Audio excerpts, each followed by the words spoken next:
Então, assim, agora, bem, boa noite para todo mundo. Oficialmente começando, né? Quem estava no bate-papo e eu estou gravando, tá? Então, por que que isso é importante? Porque eu vou disponibilizar no YouTube, lá no canal do Homens de Propósito, e quem não quer que a sua imagem apareça, então é simples, é só desligar a sua imagem, o seu vídeo, a sua câmera, tá bem?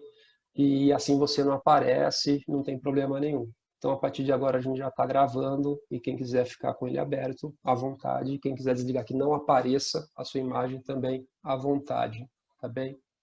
Então, vamos lá. Papo aberto? Vamos aí até que horas, né, Lu? Até quando que nós vamos conversar sobre morte e vida? E o Homens de Propósito é um movimento que começou um ano atrás, dia 10 de setembro, e o Otávio, agora ele não está aqui, talvez ele entre daqui a pouco, mas o primeiro encontro foram somente 5 homens, foi presencial, e hoje mudou tudo, pandemia, né, Lu? Veio e fez uma mudança brutal, maravilhosa também, e também ampliando as nossas porteiras, não tem mais porteiras, conforme a Lu falou. E então já faz um ano de Homens de Propósito. Um movimento entre homens para a transformação do masculino e autodesenvolvimento. E eu venho também, aos poucos, aguçando mais isso, porque cada vez mais mulheres estão participando. Isso que também é lindo, eu acho que é um movimento não somente entre homens, mas eu acho que já já vai consolidando cada vez mais também entre mulheres, porque nós não podemos ser inteiro sendo pela metade, né? Porque como que é o movimento Homens de Propósito, estou até reescrevendo aqui, que através de espaços de aprendizagem, cultivar e despertar a consciência para o resgate da nossa inteireza. Não dá para ser inteiro pela metade, né?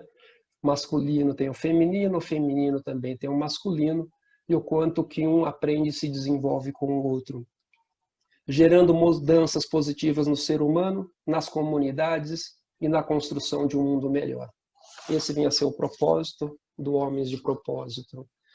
E a gente faz aí quinzenalmente o papo aberto vai de 1h30, 2 horas, e às vezes vai um pouco mais, se o papo tá bom, né? Por que não? Mas às vezes passa um pouco, natural, faz parte. E nós temos alguns modelos de fazer o papo aberto. Nós temos, começando sempre, foi com só entre homens. Aí o ano passado, né, Salazar, fizemos o tema da diversidade, falar sobre diversidade, conversar e não ter o diverso, não dá, né? Abrimos e a partir daí foi. Então sempre abrindo homens e mulheres e temos encontros só entre homens também, tá? E assim como temos alguns encontros que temos uns convidados especiais, a Lu, eu fico honrado em recebê-la aqui hoje, Lu, para você falar sobre esse tema, porque eu admiro a maneira, o seu olhar, a sua mirada para a morte e a vida. Então, assim, o caminho que ela vai percorrer, eu tenho certeza que vai ser maravilhoso, é contagiante. Eu acho que falar sobre a morte, que é um tabu, mas eu acho que vai ser leve, por mais que aprofundemos aqui, né? Amanhã eu vou fazer uma live, estamos dentro do Setembro Amarelo, prevenção ao suicídio, e eu vou estar falando com o Zé Eduardo. O Zé Eduardo é um amigo meu da juventude, de jogar bola e tudo mais. Ele é um psicólogo, especialista aí, né, também em suicídio, drogas e tudo mais. Então amanhã eu vou estar fazendo uma live com ele. Então são as maneiras que, por enquanto, nós estamos desenvolvendo esses espaços de aprendizagem. E hoje aqui, uma honra receber a Lu. Eu não vou apresentá-la, eu prefiro que a Lu se apresente, Lu, trazendo um pouco da sua história, como que você chegou nesse tema. E aí, gente, tem uma outra coisa que é antes de tudo. A participação é livre. Acho que a maioria aqui já participou. Acho que a Silvana já participou também, Silvana. Não? Então, muito bem-vinda. Né? A Luciana também. Então, é super aberto. Vocês podem Obrigada. levantar a mãozinha aí, tá, Silvana? A participação é livre, fazer as perguntas, interação, ele é livre. Não tem regras, não tem nada. Tá bom? Então, a Lu vai falar um pouco dela, trazer seus causos, da Ditacuja. Caos da Ditacuja. A Lu é escritora, intérprete aí da peça. Fala um pouco mais você, Lu. Bom, primeiro eu estou muito agradecida.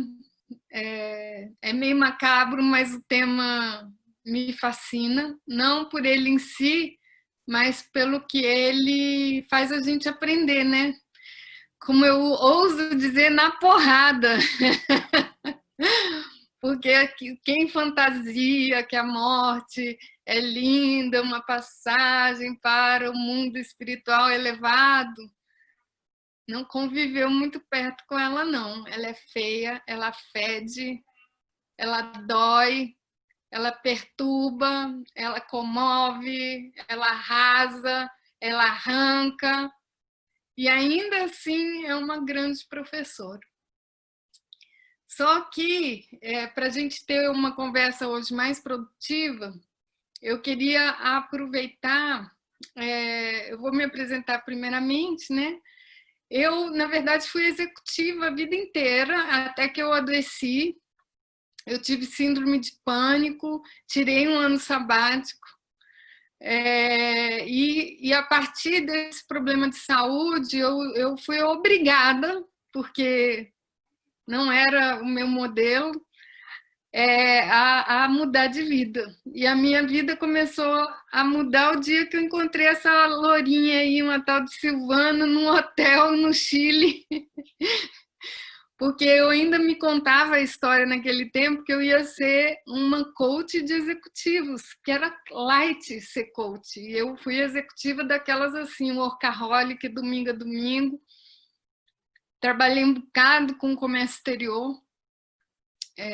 Então viajava muito. Eu acho que eu tenho mais horas de voo do que muito piloto. E o assunto da vida e morte me tocou porque depois de ter estudado coach ontológico, eu vi que eu não gostaria de ser coach de executivos, porque eu não ia falar o quê? Foge dessa... Eu vou colocar só a letra M, aí vocês completam como vocês acharem melhor. E, no fundo, eu me vi contaminada por... Cara, isso não é vida. Aliás, o Rúlio, o nosso professor, né, ele começava o curso assim, né, que tem as doenças do século. O câncer é a doença do nosso século porque a gente precisa sempre de mais, mais, mais, mais. Então, por que eu iria realimentar um processo que tinha me adoecido?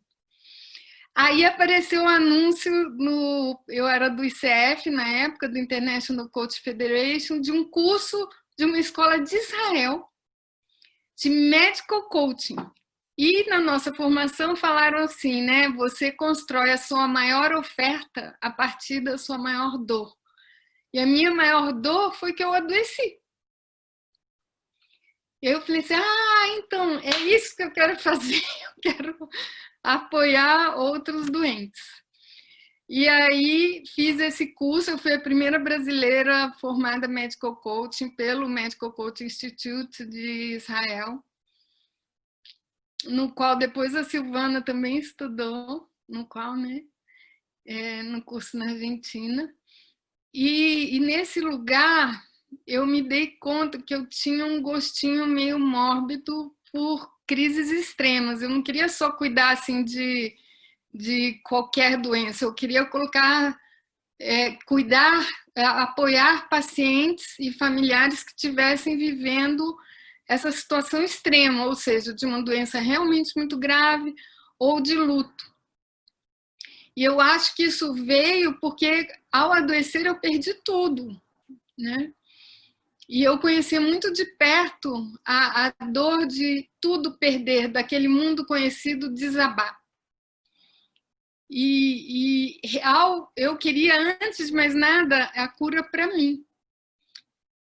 E depois acompanhar pacientes com câncer ou em estado terminal virar uma espécie de cura projetada, né? Então, minha história com a morte não é um namoro, é muito mais colocar a gente numa jaulinha juntas. E eu tive que aprender a conviver com ela, por profissão, por opção e às vezes por falta de opção. Aí eu escrevi, quando eu estava estudando, estou falando demais, né, gente? Eu quero ouvir vocês. Mas eu acho que esse caos vale a pena, porque assim, eu não tinha ainda encontrado esse curso de Medical Coaching e eu tinha criado um método chamado Melhor de Mim, junto da minha filha, de uma sócia dela. A ideia era a gente pegar mulheres e transformar essas mulheres com coach, com cabeleireiro, com alimentação e tudo. E eu estava com uma cliente dessa e ela me manda uma mensagem assim: fui sentenciada à morte. E eu achei que era uma metáfora, mas ela tinha sido sentenciada à morte e ela morreu 3 semanas depois. E eu fui muito impactada por essa morte porque a gente estava trabalhando a vida. Então era o reencanto dela por comer comidas saudáveis, por fazer exercício, por dançar, por se arrumar, por cortar o cabelo. E a gente montava uma equipe para a pessoa viver essa transformação e o cabelo dela foi cortado em doação, porque foi no pré-cirúrgico dela. Mas ela teve essa experiência e para mim foi muito marcante, porque ao reconhecer o valor da vida, porque ela não estava bem, ela morreu na sequência, literalmente na sequência. E desse impacto, eu fui ao enterro dela. Eu nunca vou a enterros de pessoas que eu acompanho, mas esse eu fui. E no enterro dela, a filha dela virou para mim e falou assim: eu queria te agradecer. Aí eu, por quê? Aí ela virou para mim e falou assim: porque por causa do trabalho de vocês, a minha mãe teve uma boa morte. Aí essa palavra ficou na minha cabeça: boa morte, boa morte. E eu fui processando essa perda dela, que eu não estava preparada nem para perdê-la, nem para acompanhá-la a morrer. Foi antes da minha formação de Medical Coach. Eu escrevi um livro, Pequeno Manual da Boa Morte, porque eu pensei assim: e se a morte pudesse orientar os humanos a ter uma boa morte? E, aliás, por que ela orientaria os humanos a ter uma boa morte? Aí eu criei a figura de 2 mortes, né? Uma que levava a almas leves e uma que levava a almas pesadas. E como a que levava a almas leves estava perdendo no jogo, na aposta que elas tinham feito de quem levava mais almas, ela escreveu um manual, o Pequeno Manual da Boa Morte, que no fundo era o Pequeno Manual da Boa Vida, porque morre bem quem vive bem. Se eu sou infeliz, posso falar palavrão aqui, Vlamir? Ele é admitido. E um filho da puta, eu vou morrer infeliz e um filho da puta. Não pense que tem a mágica do eu vou ficar bonzinho no final, porque isso não é real. Isso não é real. É muito raro. Na verdade, o que eu tenho vivido acompanhando pacientes terminais é que o que a pessoa é, só se aguça, fica mais aguçado. Se eu sou arrogante, eu fico mais arrogante. Se eu sou bonzinho, mais bonzinho. Então, a morte, na verdade, ela é só um espelho que amplifica, um espelho de aumento, uma lente de aumento. E aí, continuando o caos... Mas, ô Lu, só uma pergunta, eu já fico aqui curioso para saber a sua visão. Você está falando que a morte é somente um espelho da vida. O rito de passagem também, você considera que fala muito de como foi a vida da pessoa? Deixa eu ver se eu entendo sua pergunta. O rito de passagem durante o processo de morte ou pós-morte? Não, durante. Porque tem pessoas que podem passar 10 anos. Doente, doente, doente, morre. Tem gente que morre da noite para o dia. Tá? A iminência da morte, ela traz um senso de presença muito grande. Você não vai encontrar moribundo olhando o passado, não. Ele está olhando a injeção que ele vai levar daqui a pouquinho. É muito raro. Por quê? Porque existe um sentido de emergência que vem até do corpo. Então, você vai encontrar as pessoas em fim de vida muito em si mesmadas. Elas falam delas. Olha o que aconteceu, olha o enfermeiro que veio, olha a injeção que eu levei e tal. Você não espere que vai ficar assim. Como que vai você? Conta da sua família. A maior parte de nós é levado a se ensimesmar, até porque é uma emergência.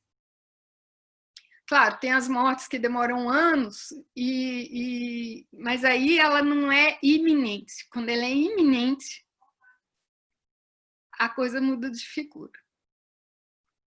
Mas só para terminar minha história, aí esse livro saiu e uma amiga minha, uns 3 anos atrás, 4 que eu escrevi ele, uma amiga médica falou assim: ai, Luciane, eu li, eu acho que seu livro deveria virar um monólogo para ser essa peça de teatro ser levada a hospitais, como um monólogo, né?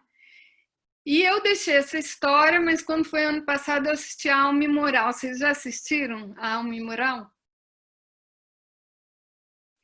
Aí eu tentei contactar a atriz, sabe? Cara, como ela é difícil. Eu nem achei o produtor dela, não consegui telefone, não consegui e-mail, não consegui porra nenhuma, desisti. Falei, quer saber? Quem vai fazer isso sou eu. Aí procurei uma amiga produtora e ela me apresentou um diretor de teatro. E eu estava com a minha cabeça muito bem feitinha. Ah, vamos fazer uma peça aqui. A personagem está no livro, né? Gente, eu acho que o diretor nunca nem leu o livro. Um dia eu vou apertar ele. Porque no primeiro ensaio, eu falei, então, aí a morte falando, você acha que eu deveria estar maquiada com uma morte e tal? Ele falou assim, você faz o quê? Eu falei assim, eu já fiz o quê na área artística? Eu já dancei. Aí ele falou, então dance. E o primeiro mês, gente, eu só dancei. O Lago dos Cisnes. E eu já pensando, esse homem é louco, o que eu estou fazendo aqui? Só dançava. E nada dele. Cadê o texto? Quando a gente vai trabalhar o texto? E ele, dança, minha filha, dança. Não, eu gostei desse movimento, guarda ele aí, né? E a gente, então, começou a tornar a peça, que para mim ia ser uma obra de ficção, uma obra confessional. Porque ele falou assim, agora você pega aquele corpo e conta uma história sua. Então, ele partiu do corpo para alguma coisa minha para construir. E aí, gente, eu me dei conta que eu não tinha deglutido bem as mortes da minha vida. Pensei que eu estava resolvidinha, né? Porque não é fácil. E aí a gente se dá conta como existe um processo no luto que embora fosse minha área de estudo, minha área de trabalho, ainda assim aquilo me tocou profundamente. Então, hoje eu estou vivendo a experiência de ter uma peça que não são todos que conseguem ver até o final. Eu devo dizer que algumas pessoas não dão conta da intensidade emocional da peça. Porque eu trago a verdade ali. A verdade do que é encarar as nossas perdas e do que é encarar e ressignificar a nossa relação com a morte, né? E isso, eu devo dizer que foi um aprendizado tão ou mais profundo que a minha própria formação. E hoje eu estou aqui a serviço de espalhar a mensagem que ela não é queridinha, mas ela também não é malvadinha. Então, talvez ela seja só uma boa professora, né? E para a gente focar no dia de hoje, eu queria ouvir um pouco se a morte já tocou diretamente a vida de vocês e como ela tocou a vida de vocês, porque aí a gente parte do nosso contexto real para ir puxando as nossas histórias e visões e vendo que dança a gente constrói juntos. O que vocês acham? Pode ser. Eu acho que vai ter bastante história aqui. Legal. Quer dizer, não é legal. Não, mas é legal, sim. Bom, Tá todo mundo vivo. Tranquilo. Eu não vivo para contar a história, né? Mesmo que as histórias não sejam lá as mais felizes do mundo. Então, mas eu vou começar então, assim, começando por mim. A minha história com a morte já com 17 anos. Eu tive uma cirurgia de 9 horas. E antes dessa cirurgia eu pedi para tirar minha vida, eu não aguentava mais. Então, assim, eu conheci cedo. E hoje, lógico, com 53 anos e vendo tudo mais, eu já também nasci. Hoje eu dou conta, Lu. Hoje eu tenho essa consciência de que eu já nasci com uma energia de uma morte. Uhum. Mas aí é uma história para contar em outro momento. Mas a morte eu tenho uma certa familiaridade. E aí por envolvimento de família também, né? Tem muitas coisas muito fortes que também aconteceram no decorrer de uma vida. Então, assim, eu não sei se eu tenho medo de morrer, mas eu não tenho medo da morte. E posso te fazer uma pergunta? Quando você contacta ela, né? Qual o valor que mais está presente ao encará-la? Então, eu já refleti muito. Eu acho que a gente nunca morre. Uhum. Essa é a minha leitura. A gente nunca morre. E eu levo a morte como um significado sempre de nascimento.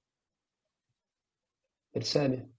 Porque é como uma luz que pode funilar, mas que se abre de novo. Eu enxergo assim. Lami, eu vou pôr uma palavra nisso que você está trazendo. Me traz a esperança. É assim que tá, né? Faz sentido a palavra esperança? Sim. Porque eu, através dela, eu tive muita força. Não sei de onde também. Eu acho que a esperança talvez venha daí. É.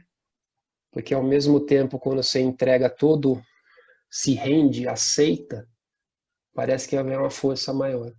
Né? Então, Então, honra é isso. A morte, ela aciona a minha esperança. O valor, esperança. sim. Muito bom, obrigado, querido. Quem é o próximo? Eloá. Você está sem áudio. Só ativar o... Desculpa. A morte eu conheci de perto, eu tinha 14 anos, quando meu pai faleceu. E aí, quando eu entrei no hospital e vi ele deitado, e aquilo tornou material e real, eu acho assim, com o outro não é esperança. Comigo é uma esperança. Uhum. Né? E eu sou médica, então eu já vi gente morrer na minha frente, eu fazendo um ultrassom, a pessoa, aquele corpo fazia, né? Uhum. Sai, ele faz, é uma coisa assim. E eu queria colocar aqui uma coisa também, eu queria desafiar, provocar quem nunca quis morrer. Quem nunca pensou e pediu para dormir e não acordar? Quando o sofrimento está intenso e você não tem uma luz e a escuridão é aqui, ó. Ela não é a angústia, assim, a escuridão não é aqui, a escuridão é aqui, ó. e você não vê uma possibilidade. Pelo menos aquela noite, não. Uhum. Então, assim, eu acho que quando você perde um sustentáculo, você tem um desespero. Mas quando a morte é você, que, assim, porque eu acho que deve ser uma sensação maravilhosa. Não a passagem. Uhum. Que eu não sei como vai ser a passagem. Acho que a gente tem medo da passagem. Como vai ser o processo físico, né? E emocional. Mas o que vem depois, vixe, Maria, bom demais. Não tem nenhuma dúvida disso. Então eu queria colocar assim, quem nunca desejou ir embora? Aliás, desafio aceito. Quem nunca aqui do grupo, gente? Ah lá, ninguém. A Suzana nunca. Você é abençoada, amor. Quem mais? Eu tenho uma... vai, Mário. Mário. Fala, Mário, depois eu falo. Libera seu som, Mário. Não, só dizer que eu nunca tive esse momento, entendeu? De me sentir vontade de partir. Eu nunca tive isso. Só isso. Eloá, a gente pode ressignificar assim. Muitos já quiseram. A vida sabe que é birra. Se não é do meu jeito. Pois é. Mas naquele momento, É verdadeiro, é verdadeiro, é verdadeiro. O que eu posso dizer, Lu, é que eu tenho uma enorme curiosidade. Sou extremamente curioso para chegar a esse momento e como vai ser. Mas não tenho pressa. Nenhuma. Não tô com pressa. Enquanto tiver lúcido, ter energia, tá legal. Eu sou paciente também nesse sentido, né? Pode ser que, se começar a falhar muito essa máquina, pode ser que essa curiosidade se transforme num desejo, né? Então, tem uma questão de curiosidade e ansiedade. Eu sou muito curioso, mas não ansioso por isso, né? Tá. Mas quando você perguntou, né, dessa proximidade da morte, eu tive 3 mortes muito próximas, que meu pai, minha mãe e meu irmão, que é mais novo que eu, foram 3 mortes muito diferentes. Um pai que a gente estava ansiando que ele fosse embora realmente, porque ele estava sofrendo muito, amputado, diabetes, né? Poxa, e quando foi um alívio, né? Aquele misto de tristeza e de alívio por terminar aquele sofrimento dele, da minha mãe, que cuidava muito dele, da gente, dos filhos e tal. E minha mãe foi meio de repente, e foi muito triste, né, a morte da minha mãe, porque a gente não esperava, né? Então foi aquela surpresa, aquele baque muito grande, né? Foi completamente diferente. E o meu irmão, ele administrou um câncer de medula por 24 anos. Ele já tinha sido condenado já há muito tempo e conseguiu uma sobrevida fantástica. O Vamir conhece bem a história, né? Ele teve uma sobrevida fantástica porque ele fez as pazes com a morte e entrou na vida de verdade, se tornou um escritor super ativo, embora com toda a debilidade física, né? Mas ele tinha um encantamento pela vida e frequentemente no hospital, fez um mundo de operação, transfusão de sangue, e as pessoas do hospital adoravam ele, porque ele contava história, contava piada e brincava, né? Então as pessoas iam consolar, o coitado está doente, e saíam elas consoladas, porque até o último instante, com toda a dificuldade, ele estava lá. Então foi uma celebração realmente, né? Acho que a única coisa que ele não conseguiu é que ele queria estar acordado, né? Eu quero estar acordado para ver como é que vai ser, mas ele acabou, nos últimos momentos, ele faleceu dormindo, mas enfim. Mas todo esse processo dele abriu um canal tão fantástico, né, de contato com um outro mundo, um mundo espiritual, que deu a ele acho que como eu diria, um bônus de vida a mais, né, uma sobrevida a mais. Então, e claro, a gente viveu esse luto da morte dele antecipadamente, porque estava evidente nos últimos meses, né? Aliás, nos últimos anos, a gente sabia que não ia durar muito, né? Mas vivemos esse luto já antecipadamente. Então, foi muito interessante. E 3 mortes muito próximas, né? Pai, mãe e irmão, com características completamente diferentes uma da outra. Né? E como isso nos toca.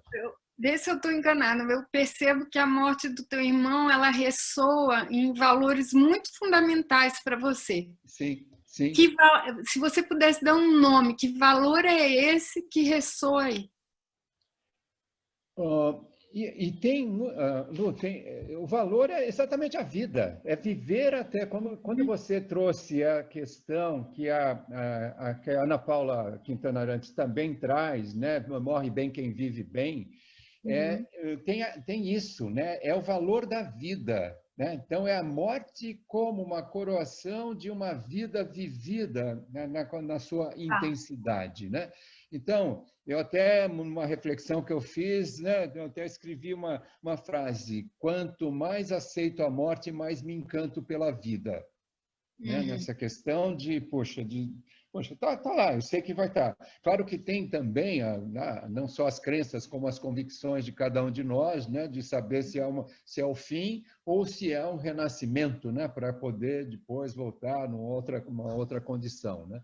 Mas tudo isso também faz parte dessa reflexão. Mas, sem dúvida nenhuma, eu vi no meu irmão essa questão de dar um valor significativo para a vida. Fantástico. Obrigada, Sérgio. Eu vou voltar para Eloá, porque Eloá, assim, eu não posso nem mensurar o que foi para você, aos 14 anos, contactar a morte desde o lugar de quem perde um pai. Né? E foi interessante porque ele saiu de casa, eu estava brincando na rua, ele voltou para pegar alguma coisa que ele tinha esquecido, eu olhei de longe. Eu estava brincando, eu vi ele chegar, eu olhei no portão e me deu uma vontade de ir lá. E eu fiquei parada, é como se toda a brincadeira parasse. Em alguns segundos eu fiquei olhando aquilo e com aquela vontade de ir e não fui. Não me arrependo, mas assim, eu tive uma percepção de uma despedida. É como se tudo tivesse parado, eu foquei ali. E aí, era umas 6 da tarde, ligaram para minha mãe que tinha acontecido alguma coisa, né? Mas eu não, assim, e aí o interessante que foi a observação, a experiência de cada um da minha família, como foi, né? Cada um vivenciou aquilo de uma forma. Né? Então, eu vivenciei de uma forma, meus irmãos de outra forma, minha mãe de outra forma, né? Cada um recebe de um jeito. Eloá, e ainda voltando para esse ponto que a gente está costurando aqui, como ela chegou, né, para cada um de vocês, através dessa visão de que valor ela tornou presente, que valor eu honro na presença dela, através da morte do seu pai. Que valor é esse que te chega? Olhe,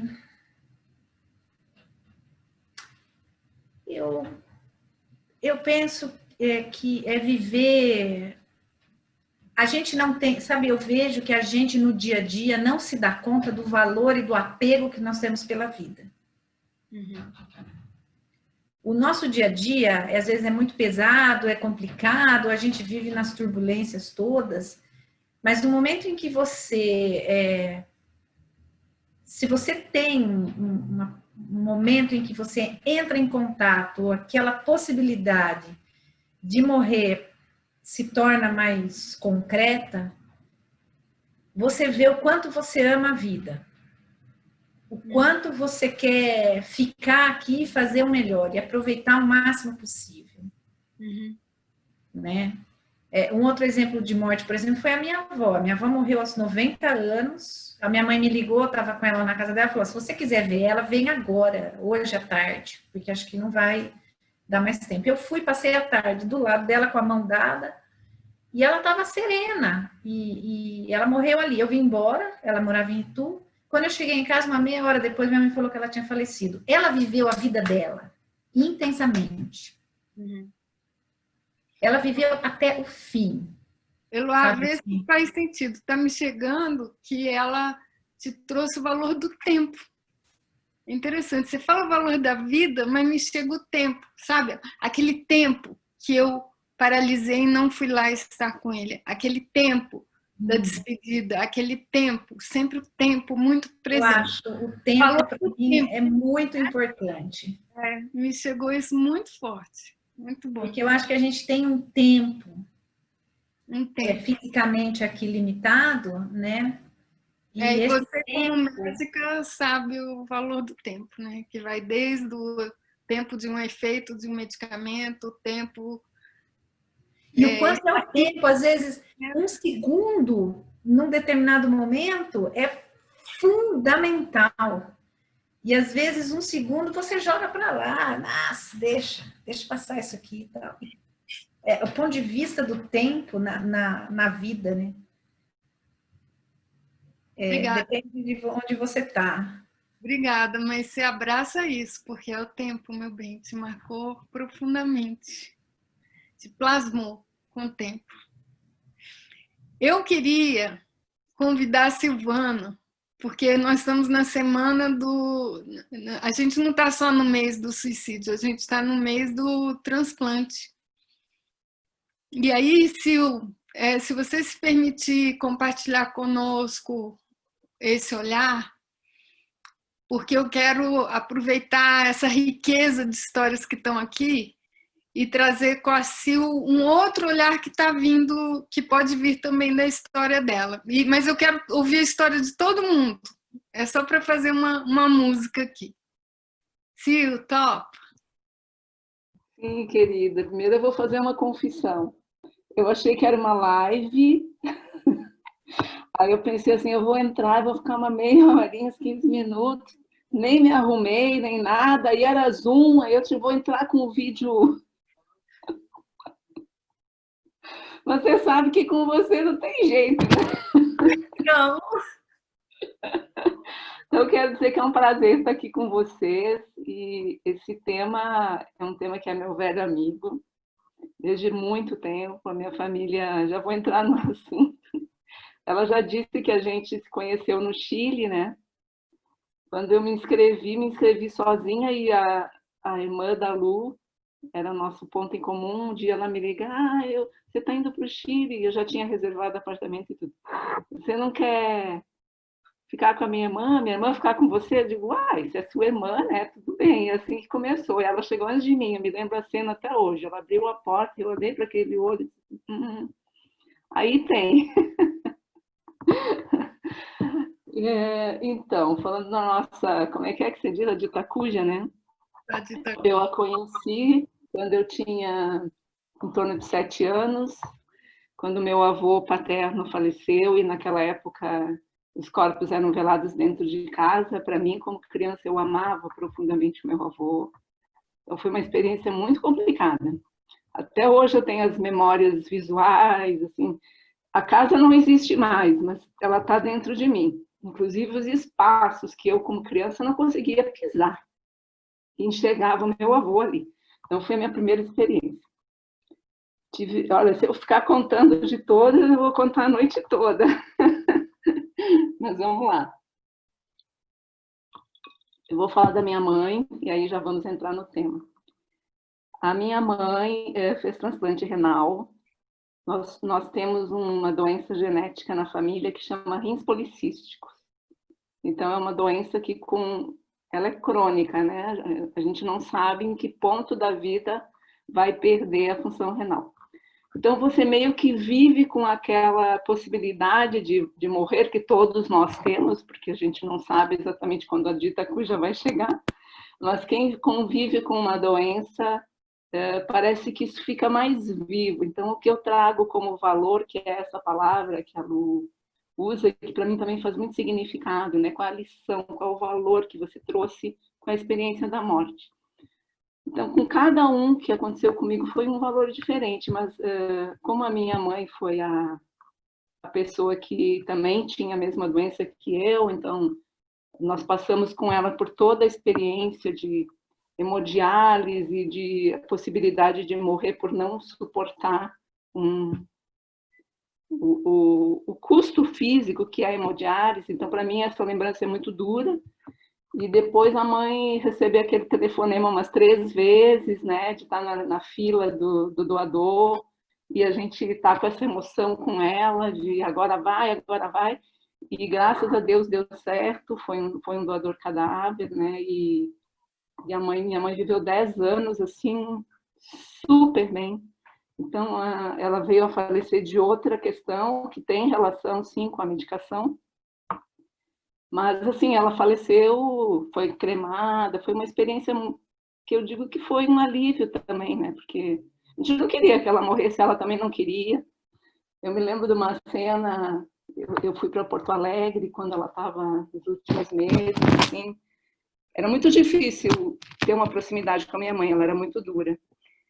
E ela estava tão enfraquecida que ela pediu para eu cortar uma unha e ela estava tão apavorada com aquela unha, sabe? Era uma unhazinha do pé.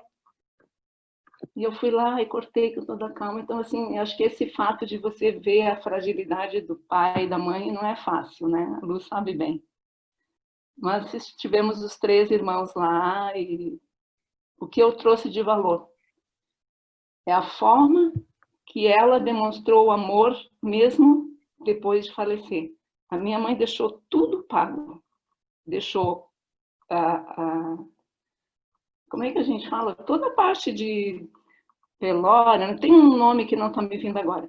Ela queria ser cremada, ela deixou... Ela dizia para a gente, quando viva, olha, quando eu morrer, tem que ligar para tal número, mas quando você está vivendo o processo, você vai lembrar que número você vai ligar?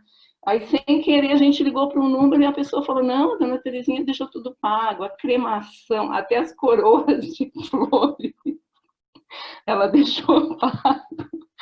Então, assim, eu admirei tanto a minha mãe pela organização dela, então isso foi um grande valor, tá, Lu? De eu ter puxado isso por ela. Você me conhece bem, eu sou bem organizada. Tá tudo explicado, como diz o outro. Então, assim, honrar foi esse grande valor que eu trouxe da minha mãe, sabe? De honrar essa história. Inclusive de honrar que eu sou parte dela e honrar, inclusive, que eu herdei uma doença dela. Não ficar me martirizando nem nada. Enfim, faz 6 anos que eu fiz também o meu transplante renal. O meu caso foi diferente do dela. Olha como a história vai sendo recontada de uma forma mais leve, quando a gente coloca esse valor na vida, que eu tenho muito. Então, meu marido me doou o rim, eu não entrei em hemodiálise nem um dia, eu não tive dor, eu não tive nada. Para mim foi como se fosse uma cesárea. Quem é que estava com a gente no hospital? Tcharam! Luciane Schutt. A única coisa que eu recordo, assim, claro, eu não gostaria de morrer, tinha a possibilidade de morrer, tinha o medo do meu marido ter alguma questão, né? Tinha muito medo, esse sim eu tinha. Mas não era o medo da morte, é o medo das consequências que eu sentia. Das consequências não para mim, mas para minha família e para o meu marido. Então eu deixei uma cartinha com tudo que eu gostaria que fosse feito, tipo Dona Terezinha, minha mãe. E assim, o que eu aprendo com isso é que eu estou escrevendo uma nova história para minha filha, que ela também tem a mesma doença. É uma história de esperança, uma história de que é possível viver bem, que, enfim, para mim a evolução espiritual tem sido gigantesca, saltos quânticos, eu digo assim. E está valendo muito a pena. Obrigada, sim. Gente, quem puder, um valor... se declare doador de órgãos. Essa é a minha mensagem para o Setembro Verde. Acompanhem nas redes sociais, tá bom? Aproveitar o meu momento de luto. Uma queda de 60% no volume de doações. Né? E a Sil, ela traz um outro valor, que a morte pode significar o fim para um e o renascimento para outro. Então, como a gente está falando dos setembros, né? O Setembro Verde, ele traz isso, e isso eu aprendi contigo, sim. A morte, ela tem esse valor de servir a vida de outro, né? É muito bem, obrigada, Sil, obrigada. Eu que Quem agradeço. gostaria de conversar com a gente agora? Tá bom. Caro, Peço permissão para falar em espanhol. sim. Gracias.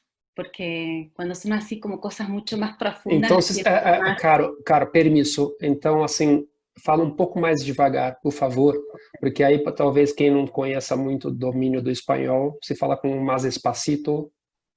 Ok, perfecto. Me identifiqué con varias historias, con varios valores. Silvana me trae el trasplante. Mi papá murió hace más de 20 años y él fue trasplantado de corazón. Y fue una de las primeras muertes más cercanas que tuve. Y recuerdo esto de la espera del órgano, Silvana, que vos decís, y el teléfono que llama, y ese momento de empezó el operativo, y sentir que la vida se te va, porque ya el tiempo corre, tic-tac, tic-tac, tic-tac, y ese teléfono te da una nueva oportunidad. Y la frustración del día siguiente. A mí me ha quedado muy conectada la muerte con la frustración. Porque esta ilusión mágica de la vida después del trasplante era una cosa así media como hasta, sí, mágica, de pensar que iba a ser todo como si fuera el corazón con el que él nació. Y no es así.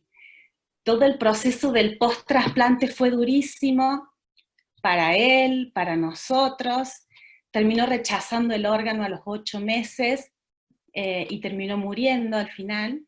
Pero fue tanto el pico de adrenalina, de felicidad en el momento del llamado, que la caída después de cada vez que tenía una recaída era cada vez más dura. Y volver a conectarnos con la posibilidad de su muerte cuando ya creíamos que se había salvado. Fue bien fuerte, fue muy difícil para la familia y especialmente para él. Al final, cuando le dijeron, no te preocupes, Horacio, vamos a ponerte de nuevo en la lista de espera, él dijo, no, hasta acá. Y nosotros, no, papá, por favor, sí, no, hasta acá. Y murió esa noche, realmente ya no daba más. 10 años después muere mi mamá, con una enfermedad diferente. Fueron 2 años de acompañarla con una celiaquía, una crisis celíaca muy fuerte. Y ahí me tocó acompañarla de cerca porque mi papá ya no estaba, yo soy la única hija mujer. Entonces éramos ella y yo así, abrazaditas en contra de la muerte, peleándola, ¿no? Y me pasó el hacerme cargo de la vida de otro, porque mi mamá en ese momento se había entregado en la primera parte de su enfermedad. Y ella ya no tenía más ganas de vivir. Y era joven, tenía 55 años. Pero había entrado como en una depresión, no sé. E tu quantos anos tenía? 33. Entonces ya tenía que comer porque pesaba 30 kilos y no comía, y yo tenía que ir y alimentarla. Y esta cosa de querer que el otro viva y querer transmitirle mi propia energía vital cuando el otro no la quería era vivir con la frustración permanente. Y un día, no sé, algo le pasó y se reconectó y empezó a pelearla, subió de peso, estaba fantástica y le declaran el cáncer, que está muy asociado a esa enfermedad que es el linfoma. Y murió en 2 meses porque fue un linfoma muy agresivo, pero verla morir en el momento en que ella estaba tan conectada con la vida y estar cuando le iban a dormir, porque la tuvieron que dormir unos días antes y ya se murió en ese coma, ella me decía, no me quiero morir ahora no. Y me quedé así, pegada a la frustración con la muerte.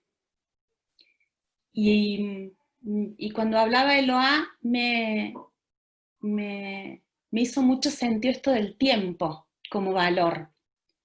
Porque tanto mi papá como mi mamá murieron muy jóvenes, murieron a los 56 y a los 57 años. Y el chiste entre mis hermanos es, tenemos que hacer todo antes de los 60, porque a los 61 ya acá no estamos. Y era un chiste, pero que me di cuenta que estaba inconscientemente condicionando algunas decisiones que yo tomaba. Y fue muy fuerte en el ACP el año pasado. En algún momento dije, qué fuerte esto que me digo, porque me lo digo y en algún lugar estoy actuando en función de eso, y no está bueno, porque no sabes lo que escucha el cuerpo. Ya veo que me cago muriendo a los 60 porque me lo vine diciendo desde los 30. Entonces, elegí identificarme con otros miembros de mi familia que vivieron hasta los 80, hasta los 85, y me di cuenta que estaba eligiendo solamente mirar una parte de las muertes de mi familia. Así que un día llegué a mi casa y le dije a mis hijos, hoy tomé la decisión que voy a vivir hasta más de los 80, así que prepárense para aguantarme.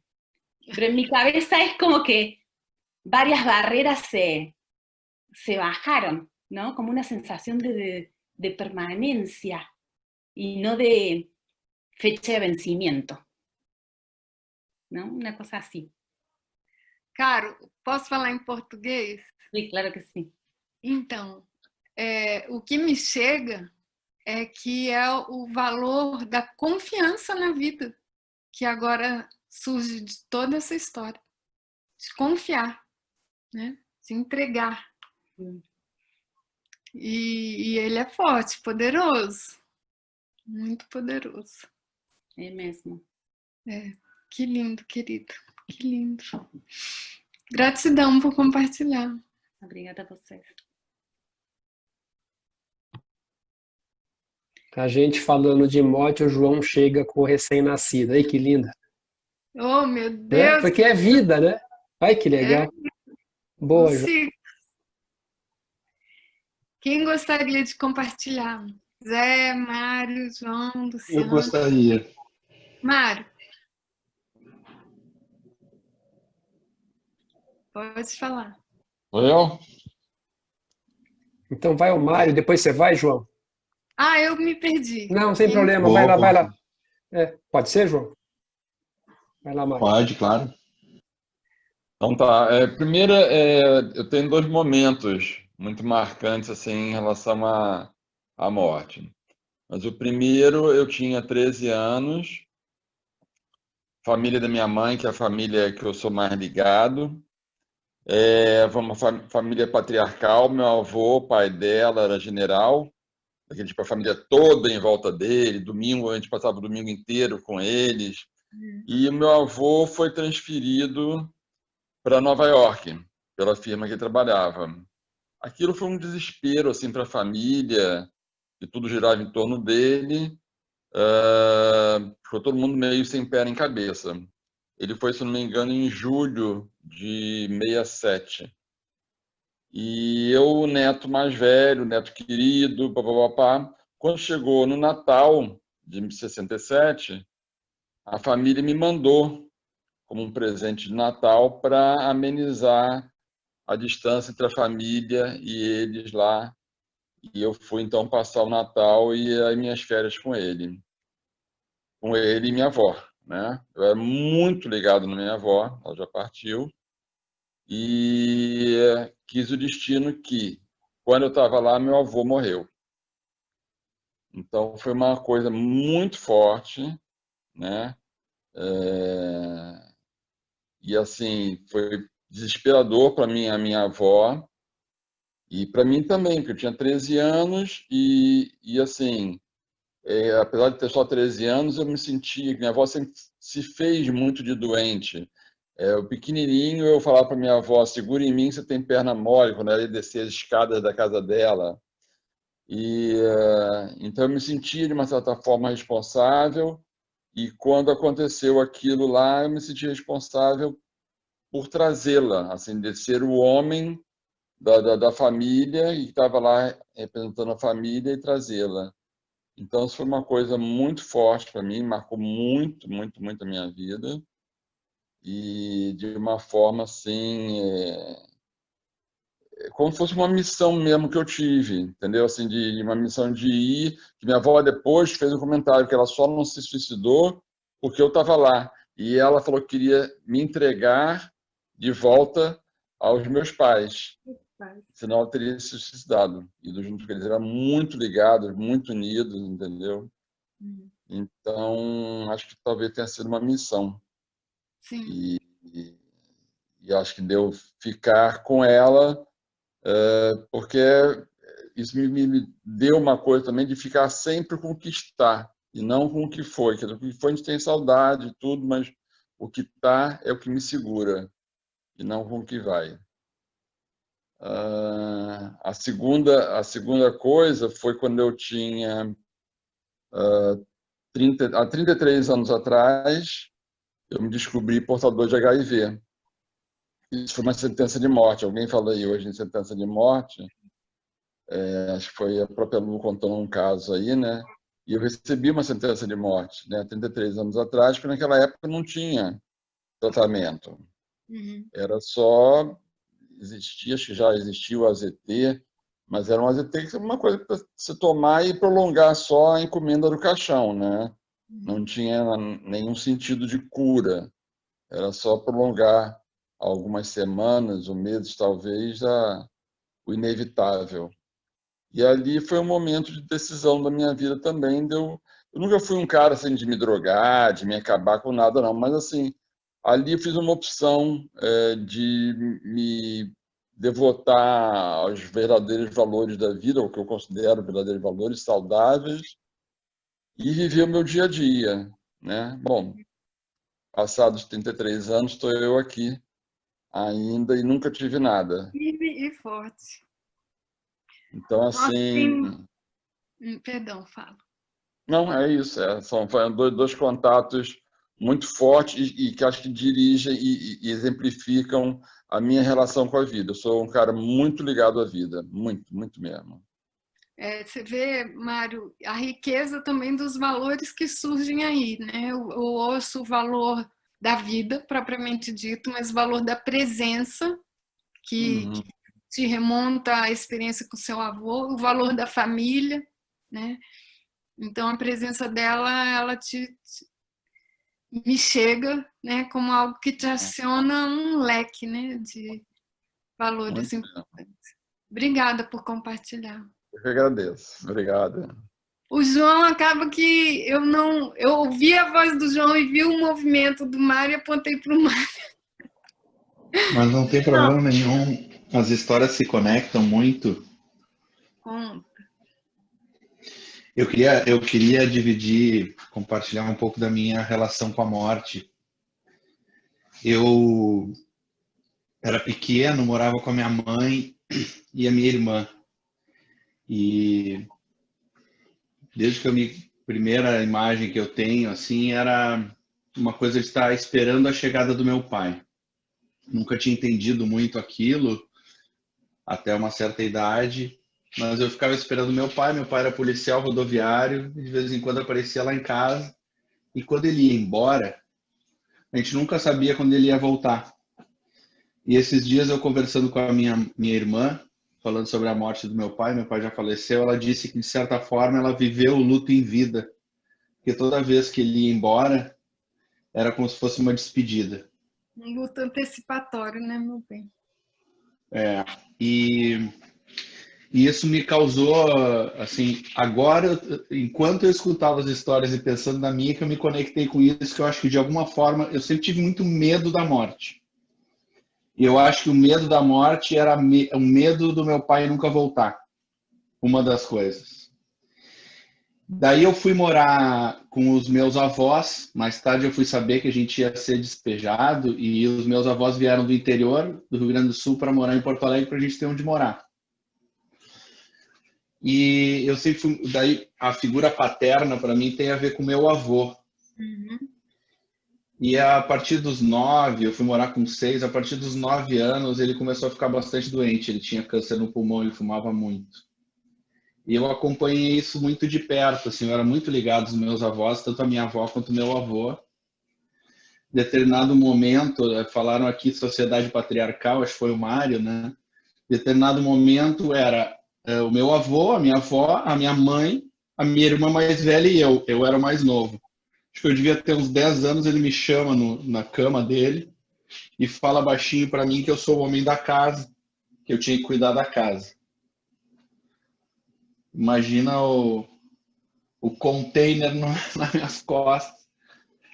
E eu que já tinha um juízo de que eu não era homem suficiente, porque eu não me identificava com o universo masculino do ponto de vista do macho alfa, do resolutivo, do que gostava de brigar. Eu era super compassivo, eu era hiper carinhoso.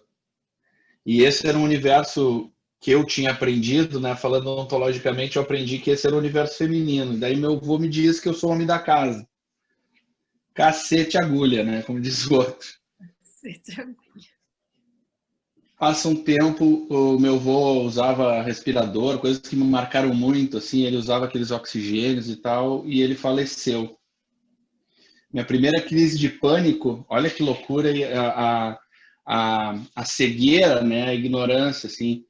Primeira crise de pânico, eu tive deitado na cama, no lugar onde ele deitava, eu com a mão no peito, achei que ia morrer e chamei minha mãe. Naquela época eu nem sabia o que era crise de pânico, eu tive outras também e fiz todos os eletro possíveis, porque deu uma taquicardia e ninguém levantou a hipótese de ser algo emocional mental. Nós estamos falando de 1981, eu sou de 71, 81, 82. Então eu sempre tive muito medo dessa perda, eu sempre tive muito medo da morte, e a minha mãe era espírita, eu frequentava centro espírita, isso é um outro fato interessante. E eu consolava a minha avó, dizendo para ela que ele não tinha morrido, que ele estava em outra vida, que ele estava... E a minha avó, depois, eu mais velha, ela foi muito grata. Só que nessa levada do Homo sapiens e Homos estudantius, Homos intelectus, eu fui perdendo a minha espiritualidade e a minha crença. Eu fui ficando bem cético. Talvez também porque a minha mãe, que dizia que meu pai ia voltar, nunca voltou. Talvez eu tenha vinculado a descrença no espiritismo à descrença das promessas da minha mãe, que não tem culpa nenhuma, né? Eu tenho total perdão e compaixão com ela, zero ressentimento. Mas eu sempre com muito medo da morte. Eu me lembro, eu dormia num quarto perto do corredor e a minha avó acordava já velhinha para ir no banheiro. Eu não conseguia dormir e eu ficava vendo os passos com medo que ela tropeçasse. E quando ela ia no banheiro, ela demorava, eu ia escutar do outro lado da porta para ver se tinha algum movimento, se ela tinha caído. Eu morria de medo que ela caísse, se machucasse, morresse. E a minha mãe, a mesma coisa. Então eu tinha muito medo de perder as pessoas. A morte para mim tem a ver com perda das pessoas que eu amo, tem a ver com solidão. E aí, qual é o valor que ela aciona em você? Amor. Eu vou chorar daí. Eu já falei que eu não sou homo, eu não sou exatamente macho alfa. É isso aí. E olha que interessante isso que tu está trazendo. Eu tive um infarto em 2017, dezembro de 2017. Estava jogando tênis. Se eu contar toda a história aqui, eu vou simplificar, mas foi uma coisa que dá para escrever em livro, e não é porque é comigo, tá? Mas tipo, foi entrar no lugar de uma pessoa para jogar contra mim, o chefe da cardiologia de um dos principais hospitais de Porto Alegre, ele tinha perdido, era aniversário dele, ele ia para a praia, decidiu não ir, desobediência civil da mulher, porque a mulher estava na praia. Mas enfim, isso é só um detalhe, tem várias questões, mas assim... Espera lá, João, eu você estava jogando tênis com ele? Eu estava jogando tênis num campeonato entre amigos, eu ganhei a primeira rodada, tênis é eliminatória, chaveamento. Ele numa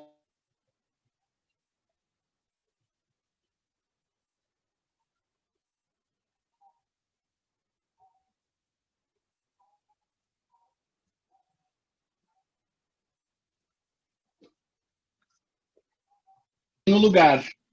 Eu estava do lado da comissão organizadora e eles disseram assim, vamos botar o Cris. E eu ainda pensei com o meu juízo, pô, mas não é justo, deveria fazer um sorteio, né? Ainda bem que eu fiquei quieto. Daí decidiram botar o Cris, Cristiane Egger, e eu nem sabia que era cardiologista. Estão me ouvindo? Sim. Pois ele entrou no lugar dessa pessoa, eu comecei a me sentir mal, dor nas costas e tudo mais, e lá pelas tantas eu não me aguentei mais, e eu não sei da onde, porque eu nunca tinha escutado que dor nas costas tinha a ver com o coração, eu falei para ele, eu cheguei na rede e disse, Cris, eu tô com dor nas costas, será que pode ser coração? Daí ele viu que não era muscular e disse, vamos no hospital, não sei o quê. E eu sempre fui muito, eu tive crise de pânico, né? Então eu sou ansioso, eu desmaio com agulha, desmaiava. Agora eu virei macho alfa depois do que me passou. Mas eu tinha medo de olhar a injeção, né? Eu já pedia para tirar sangue eu deitado para não cair. Eu já estou deitado, não me machuco. E nessa, passou assim 1 minuto, eu me sentei no banco e escutando as pessoas, uns falando assim, não, ele já vai melhorar, e outros já falando em quem ia me substituir. E eu vendo a minha energia baixar e pensando na minha filha. Na época não tinha o Joaquim que vocês conheceram, tinha só a Joana. Mas tudo muito rápido. Eu desmaiei, tenho uma leve lembrança de ter me acordado, mas não aberto os olhos e com muita dor no peito, me lembro de tentar mexer o braço para pedir para pararem, porque tinha alguém me amassando, me empurrando, o peito me doía demais. Depois eu fui descobrir que eu tinha até quebrado, na massagem cardíaca, tinha quebrado uma costela. Tinha 6 médicos lá no campeonato, sendo que 3 estavam almoçando num restaurante que em média tem 4 pessoas por dia. Eu não posso chamar de sorte, eu não posso chamar de estatística, não seria... Mas assim, tomei um chacoalhaço, me acordei entubado, com um tubo na garganta. Quem já sentiu isso é absolutamente angustiante. Quando tiraram o tubo, eu senti uma paz que eu não me lembro de ter sentido na minha vida. E daí, quando me contaram que eu tinha tido infarto, primeiro eu neguei. Eu disse, eu devo ter ficado com a pressão baixa, não viram o pulso direito. E começaram a meter uma massagem cardíaca, né? Eu botei 3 stents. O desfibrilador que foi usado fazia 1 mês que tinha sido trocado, que estava vencido. E o desfibrilador, não sei se todo mundo sabe, mas ele faz a leitura se é para chocar ou não, se é para dar choque ou não. Se não estiver fibrilando, o aparelho não funciona. Ele faz um eletro. Enfim, daí estou eu na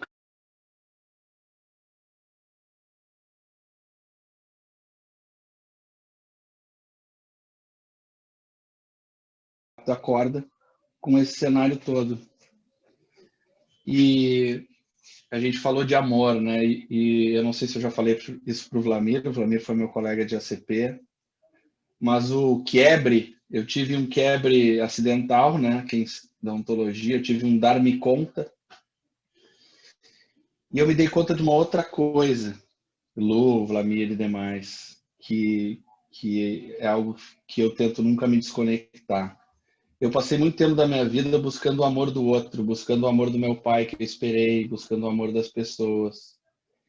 E eu tive, por conta desse evento, alguém falou aqui, acho que foi a Eloá, que perguntou quem nunca teve vontade de morrer. Eu pergunto, quem nunca se perguntou quantas pessoas iriam no seu velório? É um pensamento de quem tem algum processo depressivo, pensa assim, pô, será que as pessoas iriam no meu velório? E eu tive uma amostra grátis disso, porque a quantidade de gente que me mandou mensagem, que me visitou, de gente que eu nem imaginava, foi gigantesca. Não estou falando isso para me gabar nem nada, mas foi um negócio que até me deixou assustado. E eu comecei a pensar, mas João, tu sempre buscou o amor do outro e o amor tá aí, tu tem pra cacete. O que estava te faltando? O que te falta, né? E a resposta, a explicação que eu tenho é que, na verdade, o amor que me faltou e que ainda eu busco é o meu amor próprio. É o amor que ninguém pode me entregar.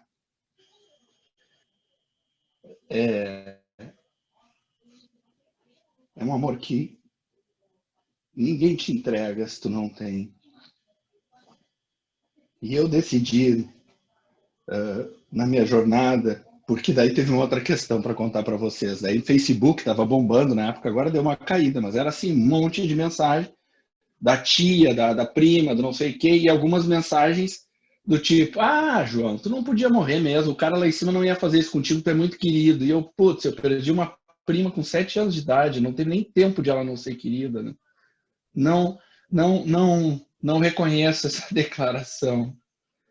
Não, esse julgamento não me faz sentido, né? Mas assim, de todas as explicações possíveis, sorte, estatística, ser querido, vaso ruim não quebra, que é o contrário, né? Tão ruim que o cara não vai.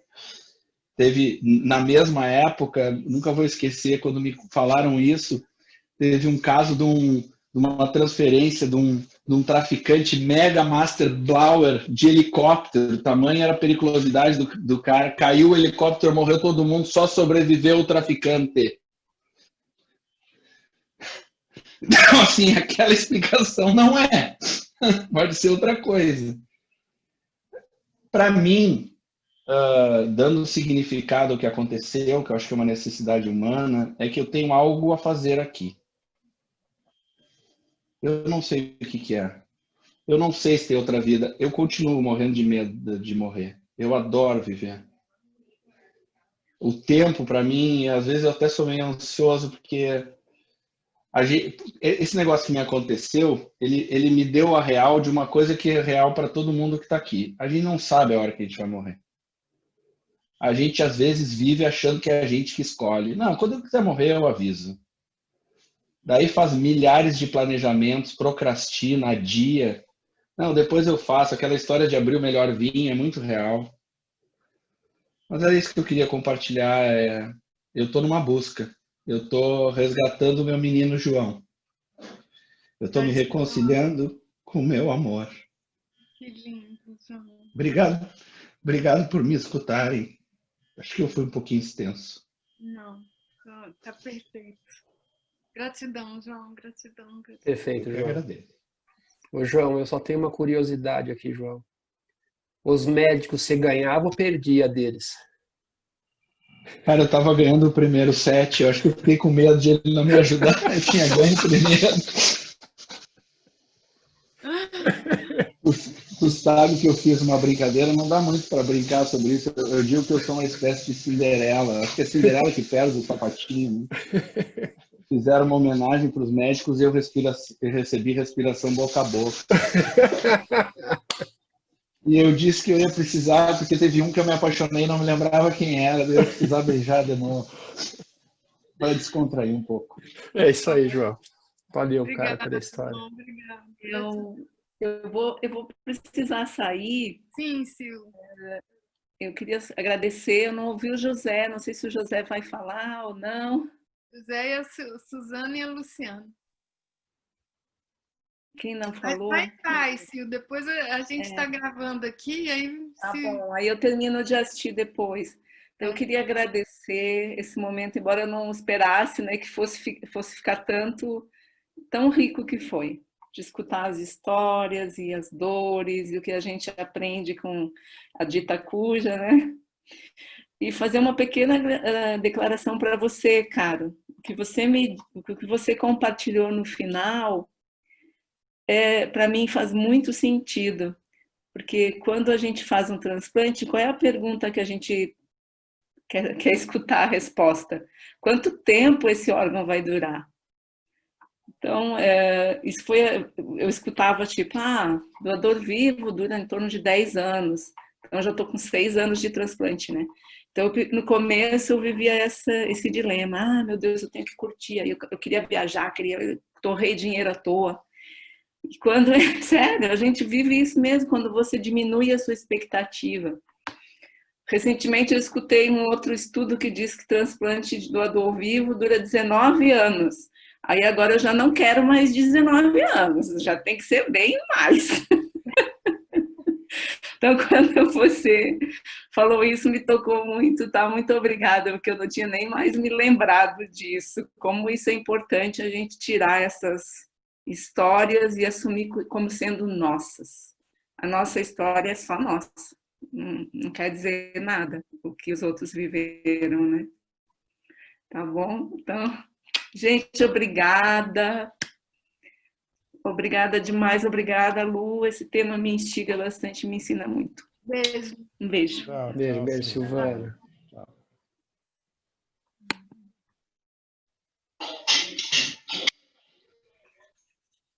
Ó minha mão aqui, só esquentando os tamborins. Zé, Suzana, Luciana, vocês são convidados também a entrar na roda. Tá, eu posso falar agora. Eu estava com a câmera desligada porque a internet aqui não está muito boa, tá? Bom, eu me sinto meio café com leite diante de tantas histórias, né, tão profundas. E a mais forte história que eu tenho com a morte dela ter me marcado foi aos 7 anos, quando eu recebi a notícia da morte da minha avó materna.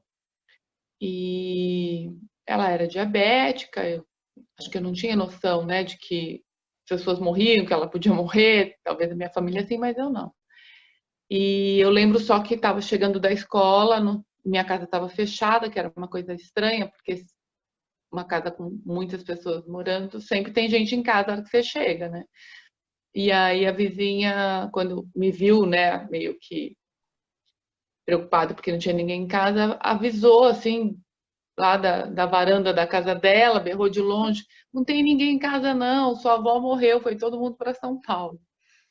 E eu lembro só de que, nossa, assim, eu senti um tum, assim, sabe, no coração, uma coisa muito forte, porque a sensação que eu tive é que tinha morrido a única pessoa que me amava.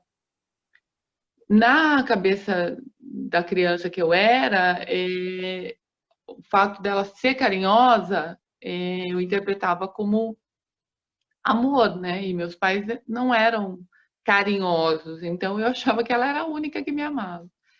Então foi bem doído e principalmente por conta de ter perdido a representação do amor, né?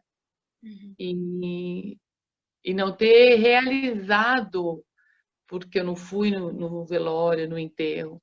Então, só muitos anos depois, eu já estava com 40 e poucos anos, numa sessão de terapia, eu fiz uma visualização e aí pude ir, né, fazer essa despedida, falar tal, porque até essa época, dos 7 aos 40 e pouco, eu falava chorando, eu não conseguia falar dessa história sem me emocionar.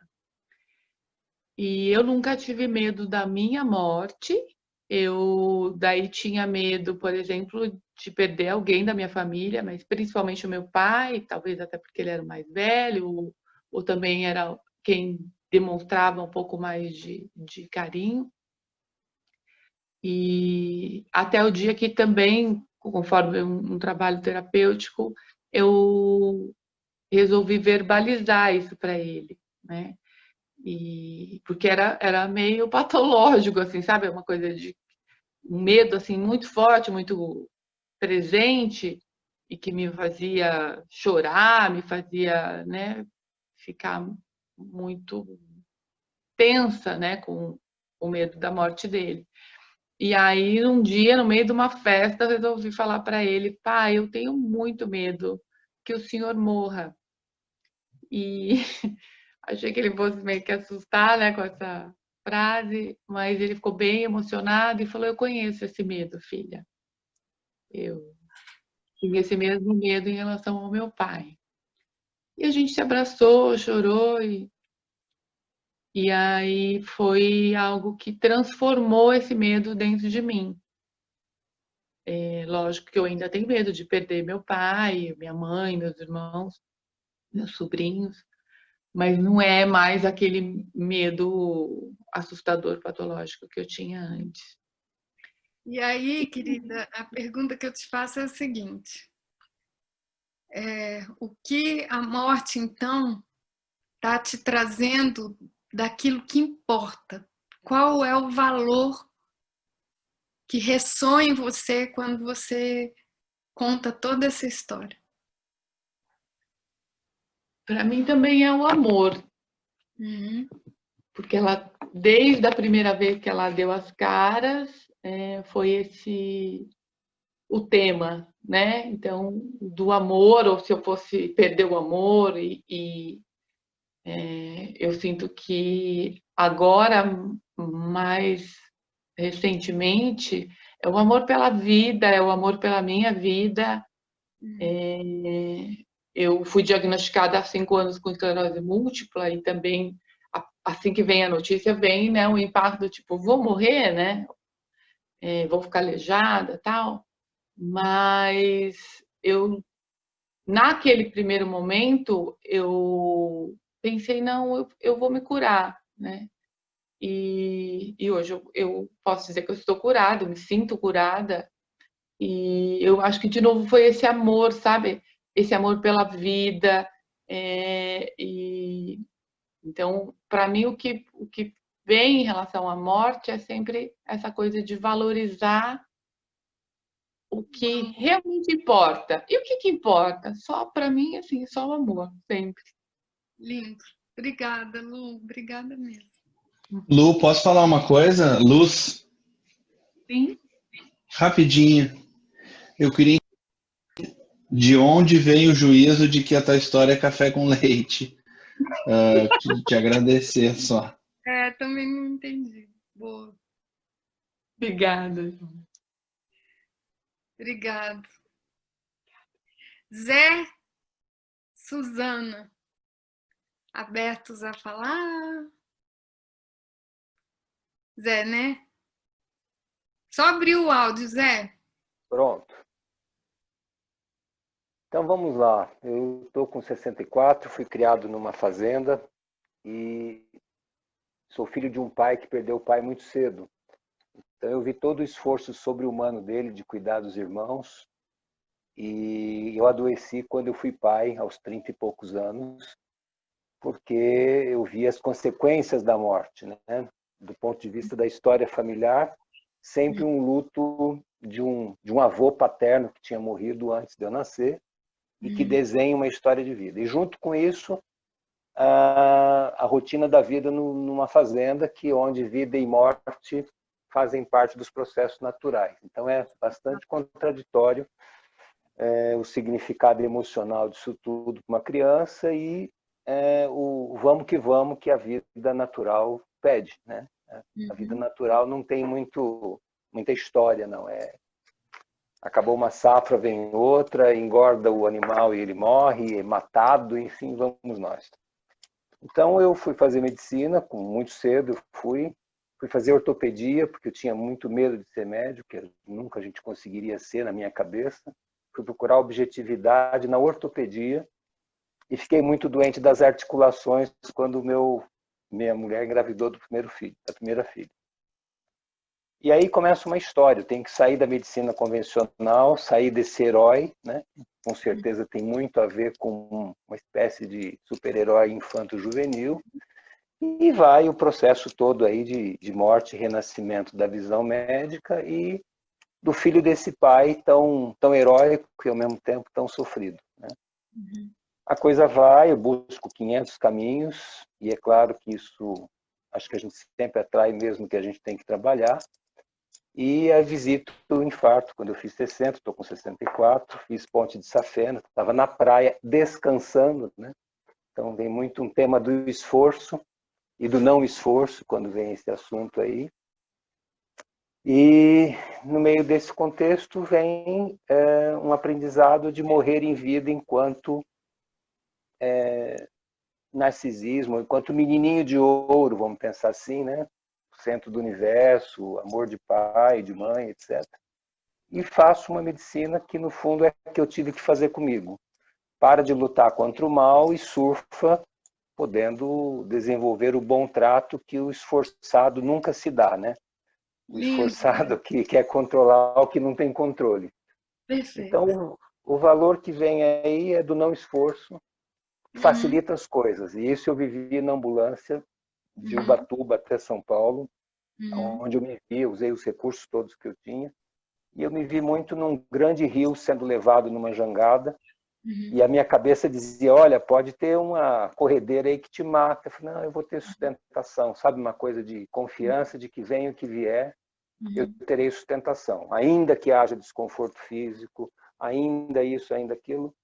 Então, para mim, assim, é um resgate de uma fé que não é doutrinária, mas que sabe que nunca estivemos sozinhos mesmo, né?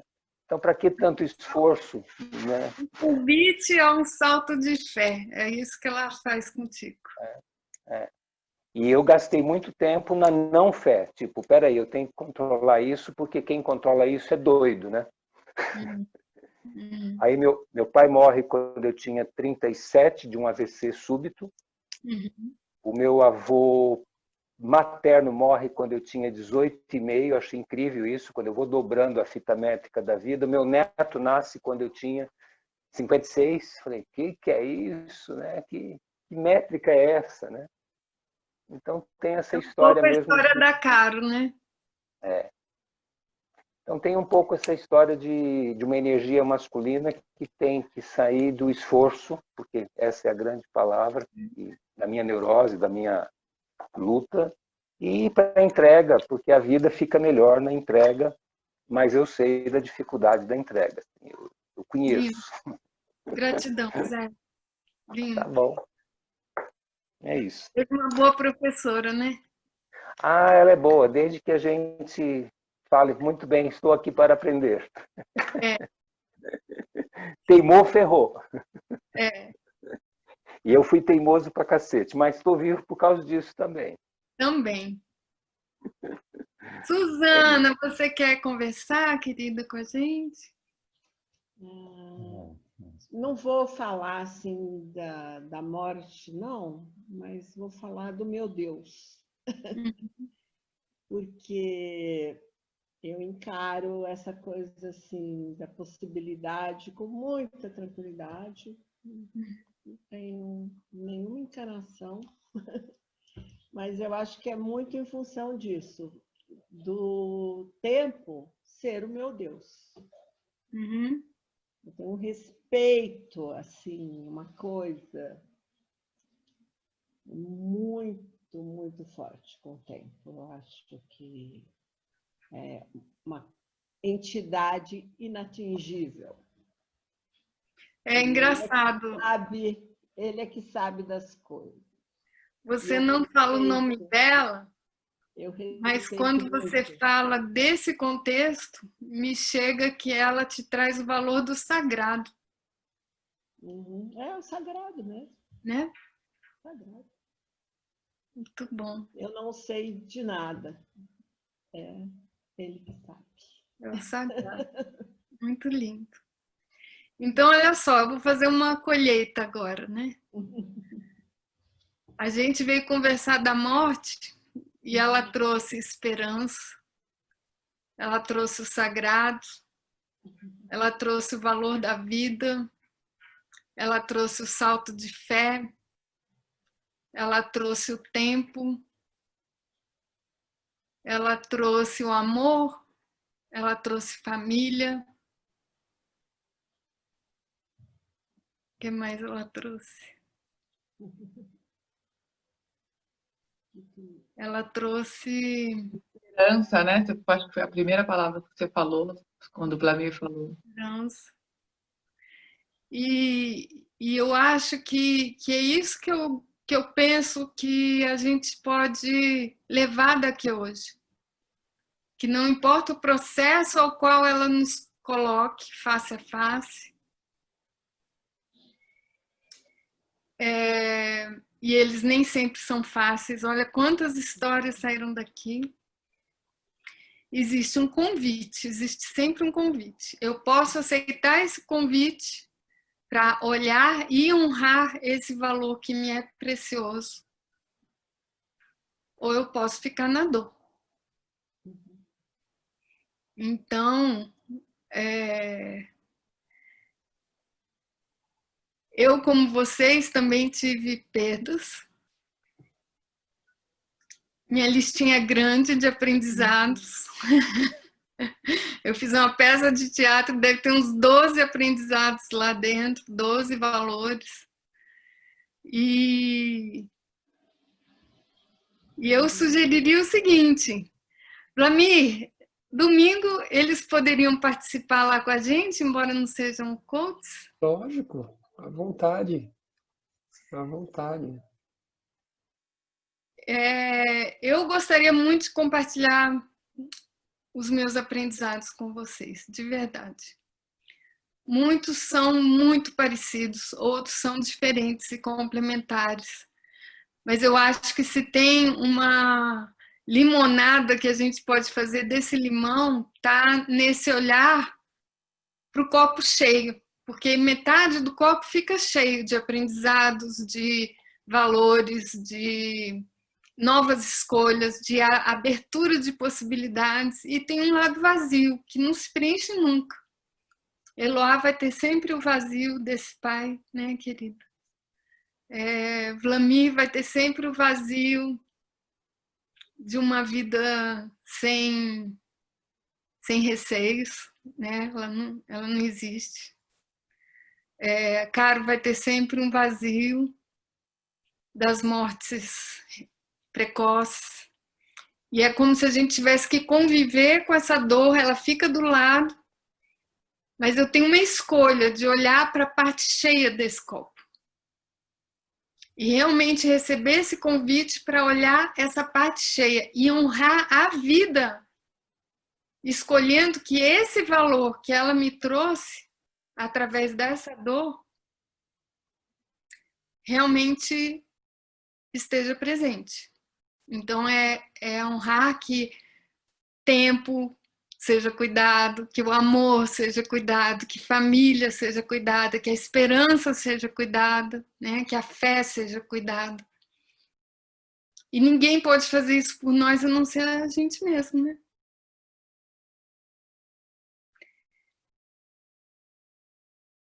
Então, eu queria sugerir que a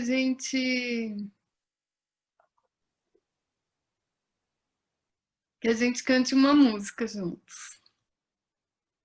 Só a Caro vai cantar em espanhol. É só um trechinho.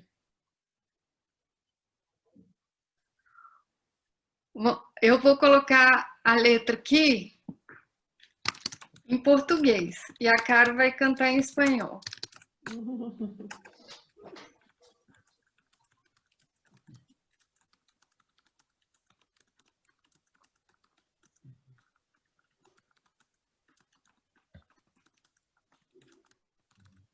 Você quer que coloque a música aqui também, alguma coisa, Lu?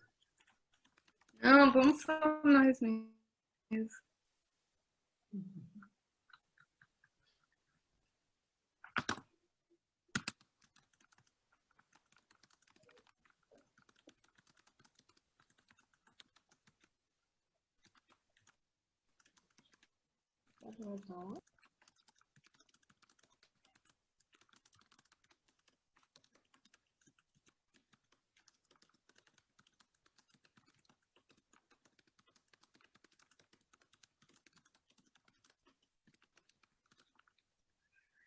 Então, só para a gente desafogar aqui, que a gente tratou de muitas coisas tensas. Caro, gracias a la vida que me ha dado tanto, me ha dado la risa y me ha dado el llanto. Así yo distingo risa de quebranto, los dos materiales que forman mi canto. Y el canto de todos es mi próprio canto. Agora em português, gente.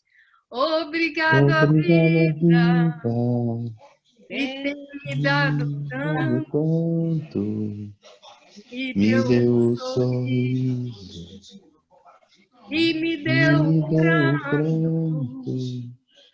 Assim eu distingo felicidade e perdas, os dois materiais que fazem meu canto, o canto de vocês Todo é meu próprio próprio canto. o canto de Obrigado, todos é meu próprio canto. da terra. Obrigada, vida. Gracias a la vida. Obrigada, vida. Obrigado à morte. Obrigado. Porque a gente também tem a agradecer, né? Eu queria fazer uma sugestão, Vlamir. Que tal você colocar... Eu vou colocar aqui no chat os dados da minha peça de teatro. Lógico. Ele está aqui, e aqui tem o YouTube do trailer. Eu posso passar o trailer para vocês? É 2 minutos e meio, para reforçar o meu convite de vocês estarem com a gente no domingo, às 5 da tarde. O link do Zoom está aqui, senão vocês vão no link direto da peça. Mas eu vou passar, que agora é a minha forma de compartilhar com vocês um pouquinho da minha história com ela, né? Legal. Com a Dita Cuja. Dita Cuja. Eu vou passar aqui, então, fazendo o share da... Deixa eu ver como é que eu faço. Eu vou pegar todo o meu...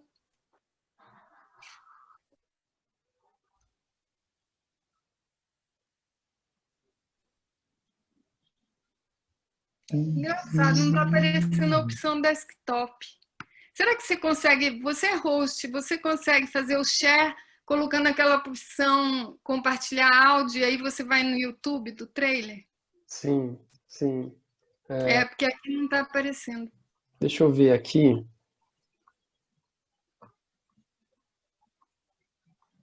Se ele já abre aqui para mim, aí já me dá a opção.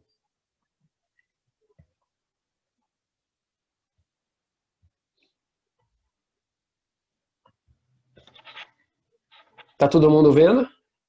Tá. Você compartilhou o áudio?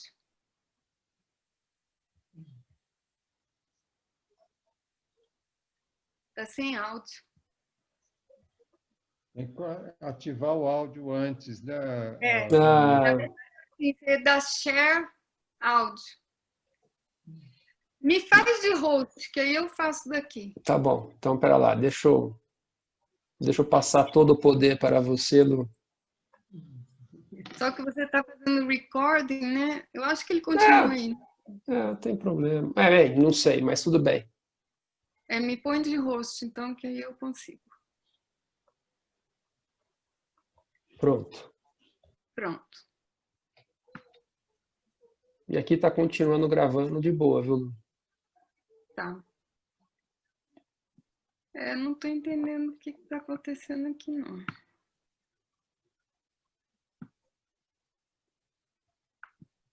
Tem uma opção share.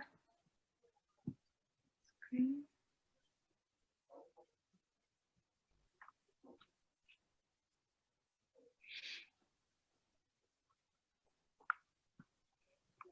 Eu vou dar o Safari.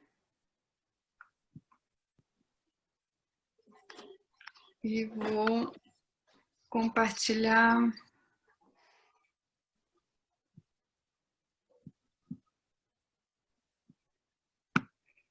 Tá, eu já descobri a forma de fazer. Muito bem, então agora vocês vão ver um outro ser aqui.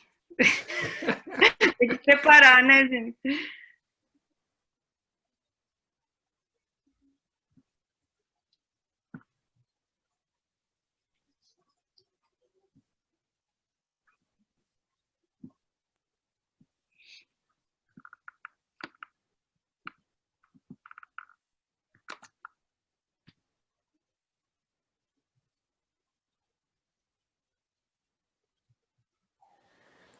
Vou te fazer tu. A vida importa. A vida importa! Tempo, tempo, tempo, tempo. Pega esse menino que tem medo de careta. Tempo, tempo, tempo, tempo. O luto não é uma doença da qual você se cura como uma gripe que passa. Na verdade, é um hóspede que entra na sua casa e passa a morar no quarto de hóspedes, sem você ter convidado. Tempo, tempo, tempo, tempo. Foi aí que eu vi a palavra antes desconhecida. Cuidados paliativos. Ela me chegou da boca de um médico que me viu chorando ao lado do leito dele. Como pode tanto sofrimento, doutor? Com essa face da morte, aprendi do valor da vida. Que não devemos deixar nada para depois. Assim foi que me tornei íntima da morte. Minha mãe costumava chamar a morte de dita cuja. Tinha para ela que falar o nome morte atraía a dita cuja. Tempo, tempo, tempo, tempo. Na mensagem dizia que havia finalmente aprendido a pedir ajuda e se permitido ser cuidada pela primeira vez. Morreu pouco tempo depois. Devia ter amado mais, ter chorado mais, ter visto o sol se pôr. Quero cantar aos 4 cantos do planeta como sou grata pela vida, grata pela vida. Tempo, tempo, tempo, tempo. E a morte que eu considerava aquela que apenas fecha a possibilidade se apresentou como a que abre. Tempo, tempo, tempo, tempo. Deixa eu só fechar. Maravilhoso! Bom, a peça é linda. Vale a pena assistir. Legal. É linda. Vocês têm aí no chat, quem não puder ou não quiser estar no domingo conosco, vocês têm o link desse trailer e tem o link da peça. Na verdade, basta ir no canal do YouTube Lu Chute, que é o meu nome que está aqui, e vocês vão achar a peça e o trailer. No domingo, a gente vai ter um encontro com coaches, e aí, mas vocês são muito bem-vindos. Onde a gente vai compartilhar um pouquinho com o diretor como surgiu essa peça. E, gente, é história de rir e de chorar, das duas coisas, lencinho para rir e para gargalhar. Junto... Até mesmo porque o Zé é um palhaço, né? Profissional. Então, nós vamos contar histórias, inclusive, envolvendo a palhaçaria e a morte. O Vlamir, com a Margarita e a Marisa, serão os debatedores, né, desse encontro. Ele é um encontro que a gente espera que dure umas 2 horas, porque a peça ela tem 1 hora de duração. E, como eu disse, ela é uma montanha-russa, então é bom assistir de mãozinha dada. Mas eu acho que ela traz tudo que vocês trouxeram aqui hoje. Então, a gente está no mesmo barco. É só uma forma artística de expressar. Essa peça foi filmada aqui onde eu estou, simplesmente cobrindo as paredes e a estante de cortina preta. Foi gravada no Zoom e foi feita durante a pandemia, porque a gente foi interrompido no meio do caminho. Então, ela foi a filha possível de um palhaço e de uma escritora. Muito bom, muito bom. Vocês serão muito, muito, muito bem-vindos no domingo, ou simplesmente assistam, deixem seus comentários e, se gostar, espalha, porque é suposto essa mensagem chegar a mais gente. Eu conto com vocês para isso. Ok. Ok? Bom, eu fiquei muito feliz com esse convite, porque eu estava aqui ansiosa perguntando, onde é que eu consigo ver essa peça? Quando tiver presencial, a gente vai mudar muita coisa, né? Mas para saber o que vai mudar, tem que ir lá no domingo. Gratidão. Tá bom, muito Tem bom. muita Muito história. obrigado. A Muito gratidão obrigado. Olha, gente, a peça... pelo convite. Nossa, que prazer enorme, Lu, de você estar aqui com a gente, proporcionar uma conversa, de cada um abrir o seu coração, de pegar um ponto, porque a morte, para mim, ela traz a questão do que é importante. Porque a morte me fez refletir muito do que vale a vida, né? Então, assim, e cada um trouxe o seu valor. Eu acho que essa foi a sua provocação, muito bonita. Eu vejo que na peça, o navegar pelas emoções, de que todos nós seres humanos temos, seja da alegria, da tristeza, do luto, da perda, do ganho, da euforia, de tudo. Você navega ali por eu vou usar lá como a Margarita utiliza, por uma piscina de emoções, e só vai reconhecer quem mergulha na piscina. Então, assim, eu mergulho para dentro de nós mesmos.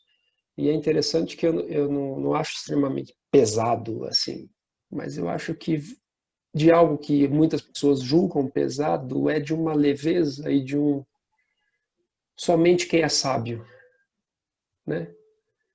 E o quanto que nessa vida nós somos mestres e alunos da própria vida e da própria morte. Puxa, eu agradeço. Oi? É isso mesmo. Eu acho que resumiu muito bem. A vida é isso, né? Gente, eu gostaria agora de como que vocês estão saindo um sentimento. Como sai?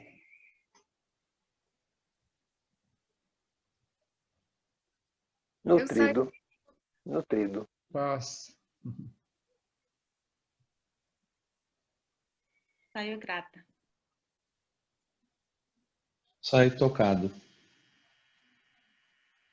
A gratidão mesmo por essa troca é sempre muito rico, né? Eu estou me sentindo mais enriquecido.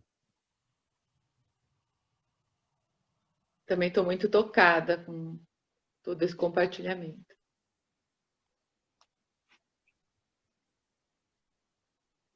Eu saio em paz.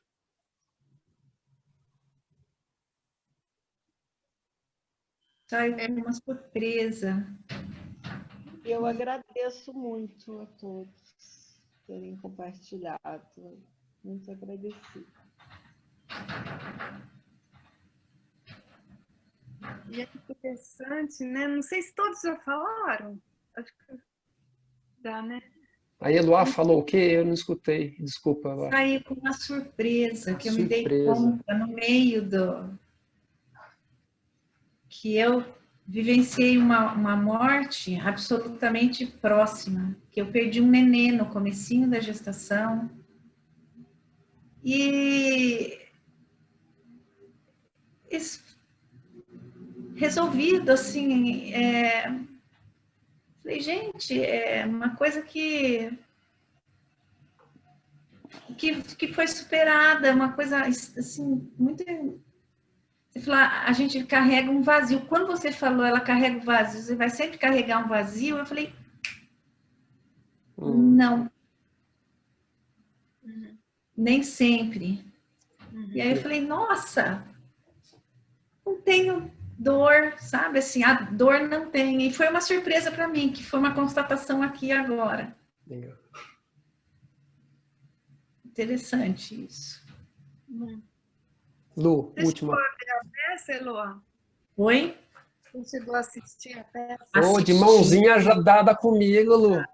Então tava. Era só isso que eu queria. Para mim foi uma coisa muito mais leve, porque foi bem no iniciozinho, né? Mas eu vivencio isso durante o meu trabalho, a gente vê isso acontecer no dia a dia e assim é uma coisa difícil de estar próximo à pessoa que está vivenciando aquilo. uma perda, né? Como qualquer perda. E é o de 100% para o zero. Você tem tudo e num instante você não tem mais nada. Isso é uma experiência muito interessante, é do 100 para o zero. Assim, não tem meio termo. Mas vocês vejam que apesar do tema ser tão pesado, as palavras que a gente encerra aqui hoje é felicidade, gratidão, né? Surpresa. E eu espero que a gente continue juntos, né, Vlamir? Com certeza. E como você sai, Lu? Eu saio feliz, leve e confiante, né? Esse trabalho, ele chegou a hora de acontecer. E se nós nos encontramos aqui, não é por acaso. E de coração eu espero que vocês possam ver a peça e repercutam essa mensagem. De que nós temos, afinal de contas, uma boa professora. Sem dúvida. Sem dúvida. Ok? Ok. Lu, beijo. Obrigado, Beijos. Lu. E a cada um de vocês aí, a participação. Obrigado. Depois eu